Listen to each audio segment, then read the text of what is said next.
Dalam pelajaran di akademi dulu diingatkan bahwa biological weapon atau senjata perang biologi itu kategorinya masuk biodefense, bukan senjata serang atau offense. Kita tahu dalam persenjataan arsenal itu ada armor, ada guard, ada senjata serang, ada senjata pelindung. Maka biological weapon adalah senjata pelindung. Sebenarnya ini hanya bolak-balik saja biar kelihatan humanis. Gitu aja itu akal-akalan yang punya ilmu, kebetulan hegemoni yang punya ilmunya. Biochemical engineering itu sebagai weapon ada di berbagai negara dan tidak bisa dipungkiri Amerika, China, dan Israel termasuk yang teradvance. Dan jika di sebuah negara Kementerian Pertahanan dan NSC National Security Council-nya paham, maka ada divisi khusus untuk hal ini yang namanya Biosecurity Agency, dan di bawah departemen ini muncullah Biosecurity Act atau peraturan dan perundangan yang melindungi segenap tumpah darah Indonesia. Kalau kita bicara Indonesia kali ini, itu kalau mengerti cara bernegara pasti tata titik-titisnya akan hal ini terorganisir rapih.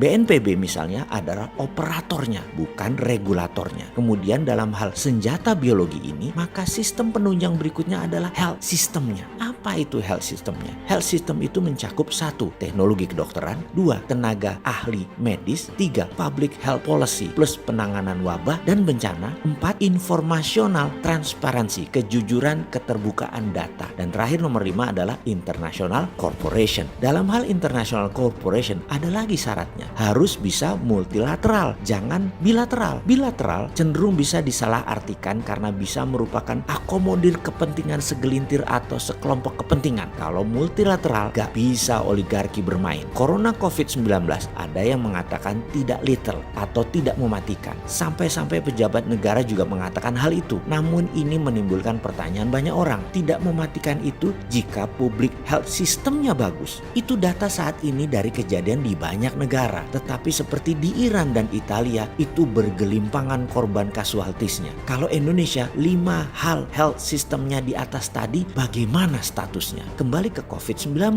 corona itu sangat menular, cepat tertransfer dan masa inkubasinya 14 hari itu pelan, sehingga keburu menyebarnya tanpa terasa oleh pembawanya, dan tak terasa tahu-tahu banyak aja yang sudah terpapar. Jadi saat ini bagi pejabat negara dan politikus, inilah masa political commitment, masa pembuktian janji, bukan masa political campaign, masa mengatakan janji-janji. Ketika mengatakan kerja untuk rakyat, maka bekerjalah dengan benar untuk rakyat. Atur tata negaranya. Dengar juga pendapat mereka yang bukan pejabat namun berpengalaman. Kalau mau melockdown versi Indonesia juga bisa. Gak usah malu-malu atau gengsi. Kita ganti nama dengan istilah nyepi, biar gak ada kata down. Lalu gunakan BLT untuk masyarakat kelas bawah. Masih ada kok infrastrukturnya di Kementerian Dalam Negeri. Sekedar mengingat lagi, di akademi dulu ada sebuah sesi yang jauh lebih penting daripada menaklukkan pandemi atau menaklukkan musuh, yaitu efek after pandemic atau akibat setelah pandemi, setelah perang juga harus dipikirkan sekarang. Kalau perlu pemikiran bosman, yang Mbok sempetin diskusi, jangan gengsian dengan Sontoloyo ini. Gak baperan kok si Sontoloyo ini orangnya. Coba aja lihat haters dia yang biasanya gak jelas identitasnya. Ada yang pakai foto anjing, foto kucing, gak pernah dibalas tuh, malah diucapkan terima kasih, malah dikirim buku. Akhir kata, sekedar pengingat di ujung cerita, salah satu strategi after pandemic di mana masalah ekonomi bubrah, masalah pertahanan keamanan yang ambiar, masalah sosial kesehatan yang berantakan harus segera disiapkan, dan yang paling tepat ya gelontorkan kuantitatif